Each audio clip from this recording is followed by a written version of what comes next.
tiverem interesse ou estiver andando lá por São Paulo, vai fazer uma visita lá, porque vai ter muitos livros bons por preços bem acessíveis. A nossa indicação da noite é esse livro, um bom livro que fala sobre o nosso Evangelho. A proposta da casa para mensagem dessa noite para os senhores é do capítulo 7 do Evangelho segundo o Espiritismo. Bem-aventurado os pobres de espíritos, porque deles será o reino dos céus. Essas palavras estão no Evangelho de Mateus, capítulo 5, versículo 3. É uma das bem-aventuranças. E a gente gosta sempre de lembrar que as bem-aventuranças faz parte do discurso público do nosso Mestre Jesus, o primeiro discurso público que ele faz ao povo judeu. Ele está caminhando e por onde ele caminhava juntava muitas pessoas, juntava os pobres, aqueles deserdados, os que eram abandonados porque estavam doentes, rejeitados pela família, os idosos que eram abandonados, as crianças que eram abandonadas à sua própria sorte, aquelas mulheres que eram abandonadas com os seus filhos pelos seus maridos. A gente costuma dizer que qualquer semelhança não é mera coincidência. Nós estávamos falando dos judeus há mais de 2000 anos atrás, e hoje quem procura o nosso Mestre Jesus, que ainda vai em busca do Evangelho, ainda são as pessoas mais simples, são as pessoas sofredoras, aquelas que passam de alguma forma por um infortúnio, seja ele emocional, seja ele pela saúde, seja a busca do conhecimento, seja o desamparo. Nós estamos sempre em busca do nosso Mestre Jesus como um conforto para nós. E o seu primeiro discurso, ele fez a todos, dizendo que ele não tinha vindo a essa terra para tomar o poder temporal, que era o poder do governo. Ele não veio para tirar os judeus do jugo dos romanos. Não era essa a proposta de Jesus. Jesus vem dizer naquele momento para aqueles judeus que ele estava ali com uma promessa maior. As bem-aventuranças eram bênçãos que ele dizia para aqueles que estavam sofrendo, que deles seriam o reino dos céus. Que todos eles que estavam passando de alguma forma por uma necessidade, se passassem com resiliência, se passasse com resignação, se soubesse passar com proveito e tirar lição daquele momento que estavam passando, deles era o reino dos céus. Em Atos diz assim: Deus não habita em templos em que o homem constrói com as mãos. Então significa que o reino dos céus, ou onde Deus habitava, não seria um templo, como não é essa casa, como não é nenhuma igreja, como não é nenhum templo. Porque tudo é do nosso Pai Criador. Então, ele não pode habitar apenas num lugar se ele está em tudo. Nós somos criaturas de Deus. E Jesus vem nos dizer que o reino dos céus iria habitar em nós, no nosso coração. Mas não esse músculo que pulsa, que joga sangue para o nosso corpo, mas do coração em sentimento, do sentimento desse espírito que habita nesse corpo. Quando eu me compreender espírito, quando eu me compreender que eu sou mais do que essa roupa, do que esse corpo carnal que Deus me emprestou para que eu passasse por essa experiência, pela oportunidade do reajuste, eu vou compreender que eu preciso melhorar os meus sentimentos, eu preciso desenvolver em mim virtudes para que Deus, para que o reino dos céus esteja no meu coração sentimento, na minha compreensão. E aí sim, Deus vai habitar dentro de mim. Era essa a proposta que Jesus já falava para os judeus naquela época. De uma outra forma, mas ele já dizia que deixasse de olhar aquelas leis materiais, aquelas leis ainda não tão bem colocadas, mas que olhasse para as leis que aqueles humanos, que aquelas pessoas já conheciam, que estavam dentro da consciência de cada um, do saber o que era certo e o que era errado, do se compreender criatura de Deus. Naquele momento ele deixa para todos nós a importância de um pai generoso, misericordioso, e que estava que tínhamos todas as possibilidades de evoluir e de crescer. Nós trazemos essa experiência para os nossos dias atuais. Mas para que a gente compreenda o que é pobreza, né? Os pobres de espírito, se compreender pobre de espírito. Então, será que seria eu ter menos recurso? Não. Nós vamos falar de humildade. É que nós temos ainda a percepção de humildade como pobreza. Quando a gente vai se referir a alguém pobre, miserável, que a gente geralmente diz assim: fulana de tal é muito humilde. Se você for na casa dela, você vai ver que a casa dela é muito humilde. Mas isso significa que ela é miserável, que ela não tem o financeiro, que ela não tem bens materiais. Isso não significa que ela seja humilde. Porque nós encontramos na miséria, muitas vezes, pessoas muito ignorantes. Pessoas arrogantes, prepotentes, que sequer aceitam ajuda. Isso não significa que ela seja humilde. Ela não tem o poder aquisitivo. Ela pode ser miserável ou pobre materialmente. E também pobre de espírito, se assim for. Como também vamos encontrar na humildade ou na simplicidade, eu costumo dar como exemplo o interior, mas o interior de qualquer cidade, não necessariamente o interior de Minas ou o interior do Nordeste, o interior. Quando nós vamos para o interior, nós percebemos que o povo é muito receptivo. Nós, geralmente, se você for lá, eles já querem que você entre, que tomem um café e conversam e traz você para dentro de casa com a ingenuidade, sem maldade. E você percebe um certo capricho. Quando você entra, se você pede uma água e te oferecem a água, geralmente é naquelas canequinhas de alumínio e que você se envergonha porque você se enxerga na canequinha. Isso é capricho. O chão é de terra, mas aquele capricho de jogar água no chão para varrer, para tirar a poeira, tá tudo certo, tudo limpinho. Lá em cima do filtro tem uma toalhinha, um paninho muito simples. Então significa que aquela pessoa não tem recurso financeiro, mas tem capricho. E a compreensão dela nesse mundo de bondade, de desenvolver virtudes dentro dela, faz com que ela seja uma pessoa humilde. Isso não significa que também não vamos encontrar pessoas com riqueza que não sejam humildes. E aí eu trouxe duas pessoas, dois vultos que eu gostaria de deixar como reflexão para a gente levar para casa e perceber o que é pobreza de espírito.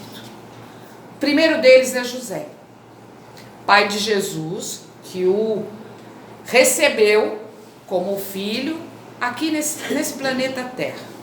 Protegeu Jesus quando criança, ensinou-lhe o ofício. Era comum na época que quando chegasse uma determinada idade, o menino fosse entregue para um sacerdote, um mentor, para que ensinasse ele sobre a Torá, ensinasse sobre as leis e cuidasse do ensinamento desse jovem.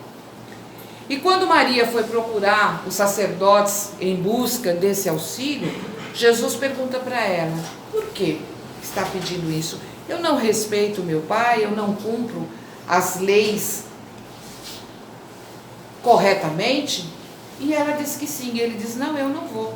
E ele passa esse período que não consta em lugar nenhum pelos historiadores, que é entre os 13 até os 30 anos de Jesus. Ele serve, ele aprende com José o ofício da carpintaria. E o ofício e o anonimato, porque José passa por toda a história sem se envolver, mas não como omisso, como homem íntegro, como homem que protege, como homem que trabalha e como homem que ensina. Ele protegeu Jesus, ele foi fiel às palavras de Deus. Todas as informações que temos sobre José é geralmente uma mensagem do anjo para José, dizendo como ele deveria proceder. E assim ele o fez.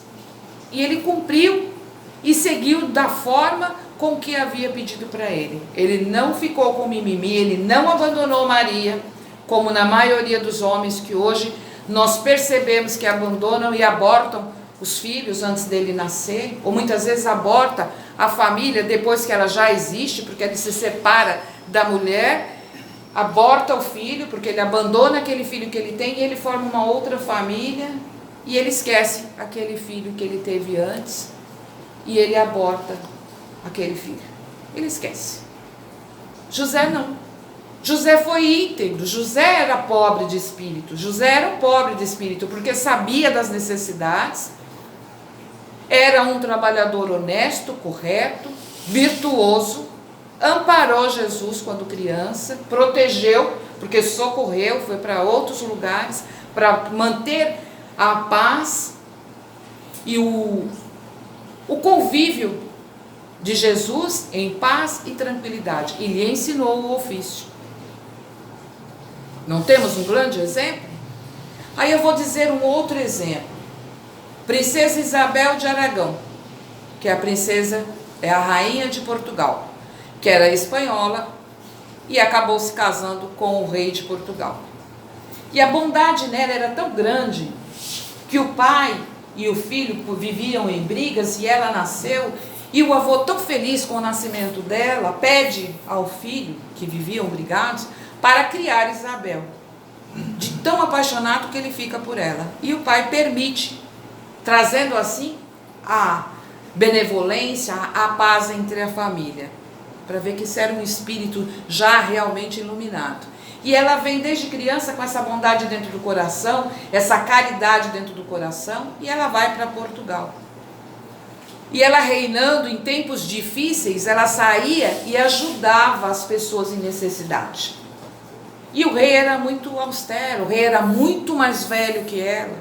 E numa das saídas dela, que eu acredito que alguns dos senhores devem conhecer a história, ela sai e ela está muito frio, ela está com um casaco, e dentro do casaco ela está com o alforje de moedas, que ela doava aquelas moedas aos necessitados. E o rei surpreende ela no caminho e diz para ela: o que levas aí? E ela diz: são rosas, meu senhor. E ele diz: deixe-as ver. E quando ela abre o capote, aparecem as rosas. O rei vê naquelas moedas as rosas, nem era a época de rosas. Então é o milagre das rosas de Isabel de Portugal. E em várias, quem quiser conhecer a história dela, ela faz a bondade e traz a concórdia entre o povo, sempre ajudando as moças que eram abandonadas por suas famílias a fazerem um bom casamento, a terem uma boa vida, a pelo menos ter uma vida digna. Ela passa pela terra com esse sentimento de caridade. Ela é rica, porém é pobre de espírito, porque compreende a necessidade da mudança, a necessidade da caridade e de se compreender humilde. Eu anotei o que é humilde para que a gente também tenha compreensão do que é humildade. Humildade é a virtude que consiste em conhecer as suas próprias limitações e fraquezas e agir de acordo com essa consciência. Mas eu gostaria de lembrar aos senhores também que os países mais elevados, os países desenvolvidos, eles consideram uma fraqueza a religião. Eles consideram que quanto mais inteligência o homem tem, mais sabedoria, mais inteligência, o conhecimento o homem tem, mais ele se afasta de Deus. Ele acaba se tornando arrogante, prepotente, porque nós sabemos que todas as inspirações vêm de Deus. E o homem tolamente acredita que ele é inteligente e ele sabe dele. Conhecimento e cultura é algo que nós adquirimos ao longo do tempo, desde que começamos na escola. E eu vou lembrar aos senhores que os senhores também devem ter passado por essa matéria. Quem dos senhores lembra da fórmula de Bhaskara? Do hipotenusa? Eu garanto que talvez um dos senhores aqui essa noite pode ter utilizado na sua vida umas 2, 3 vezes, ou uma vez que seja, a fórmula de Bhaskara. Eu, pessoalmente, não usei nenhuma. Eu trabalhei 30 anos num banco, sou aposentada, sou bancária aposentada, e eu nunca usei a fórmula de Bhaskara. Me lembro dela assim, vagamente. Se disser que eu vou usar, ou que eu vou fazer uma equação de segundo grau, com certeza eu não saberia fazer. Mas eu sei que eu aprendi há algum tempo. Nessa reencarnação eu não desenvolvi em mim a matemática. Eu não tenho a compreensão da matemática. Eu não me recordo.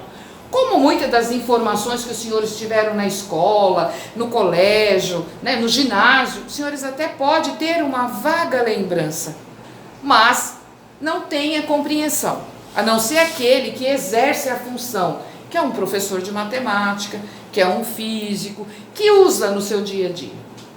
Esse já nasceu realmente com a função e ele vai utilizar. Os outros não desenvolveram, pelo menos não nessa reencarnação. A compreensão é quando eu compreendo, eu aprendo, entendo, compreendo e coloco na minha vida. O Evangelho do nosso Mestre Jesus, eu aprendi, estou compreendendo e estou colocando na minha vida. Então eu compreendi. Isso é sabedoria. Se eu estou colocando na minha vida, eu estou usando a inteligência que Deus me deu e eu vou reencarnar em próxima oportunidade. Eu já tenho esse conhecimento e eu vou continuar utilizando em outra tarefa, mas eu aprendi. Isso não significa que aquele que tem a inteligência, que tem a cultura, seja mais inteligente do que aquele que não tem cultura, que não viajou, que não teve a oportunidade do estudo, porque nós conhecemos pessoas analfabetas que têm uma sabedoria e uma compreensão da vida que talvez um doutor, mestrado, que fez um mestrado, que fez um doutorado realmente, que pode ser realmente ser chamado de doutor, não fez, não teve a compreensão. Então nós temos que compreender que inteligência só é válida quando a gente usa em nosso favor. E quando nós usamos em nosso favor, em favor do nosso semelhante. Quando compreendemos que estamos aqui para nos melhorar e apoiar aqueles que estão ao nosso lado. O doutor, aquele que fez mestrado, que fez doutorado, ele não é melhor do que aquele que não estudou. Ele apenas está em experiência diferente. Somos todos iguais perante a Deus, embora em experiências diferentes. Aquele que veio hoje, ou que usou da inteligência que tem para a maldade alheia, com certeza vai responder por isso. Aquele que usou da inteligência que não tinha, da falta de recurso que não teve, em prol de ajudar o seu semelhante, também vai responder por isso. Também vai responder e vai ter o reino dos céus dentro de si. Nós olhamos por esse sertão e vemos tantas mulheres que são benzedeiras, que fazem partos, que trazem espíritos ao mundo, que não têm conhecimento de medicina e ajudam dentro do pouco recurso que têm, auxiliam o seu semelhante. Estão fazendo a sua parte, estão fazendo o que tem de melhor. Nós temos que usar o que temos de capricho, o que temos de melhor dentro de nós, para dizer que a nossa evolução e que nosso nascimento aqui valeu a pena. Jesus te semeou no lugar certo, você floriu no lugar certo, você está dando frutos, você melhorou, você floriu. Qual é o seu momento? É essa reflexão que nós trazemos e esperamos que todos, de alguma forma, se beneficiem e percebam a diferença em ser pobre de espírito e ser miserável de entendimento. Vamos aproveitar o entendimento que a gente tem, a inteligência que Deus nos deu. Eu gostaria de deixar também uma história para os senhores, que os senhores reflitam e levem para casa esse exemplo. Um jovem encontra um homem já grisalho, dos cabelos grisalhos, pelo caminho, pela rua, e olha, abre aquele sorriso e diz assim: professor, que bom encontrá-lo. E aquele jovem, aquele senhor olha, né, e diz: boa tarde, tudo bem? Ele diz: mas o senhor não se lembra de mim? Aí ele diz: não me lembro, dou aulas há tantos anos, dou aulas para tantos alunos, para tantos jovens, eu realmente não gravo a feição de todos. O senhor tem certeza que o senhor não lembra de mim? Não me lembro. Tudo bem com você? Tudo. O que você anda fazendo? Professor, eu também sou professor. E eu devo o fato de ser professor ao Senhor. O Senhor mudou a minha vida. Eu? O Senhor mudou a minha vida. O senhor tem certeza que o senhor não lembra de mim? Tem. falou assim, um dia na sala de aula, eu entrei e um colega meu estava com um relógio muito bonito. E eu olhei muito aquele relógio, sabia que eu não poderia comprar, e ele distraiu, eu furtei o relógio dele. E nós saímos para a hora do intervalo, e quando voltamos do intervalo, o meu colega reclamou para o senhor que haviam furtado o relógio. E o senhor levantou e disse para todos que devolvessem o relógio, que quem tivesse pego devolvesse o relógio. E todo mundo ficou mudo, e meu coração começou a disparar. E o senhor disse, mais uma vez, fechou a porta e disse, façam uma fila, levantem e façam uma fila, que eu vou revistar um por um até encontrar o relógio. Eu quero que os senhores levantem, fiquem em fila e passem por mim, de olhos fechados. E um a um foi passando pelo senhor e o senhor foi revistando.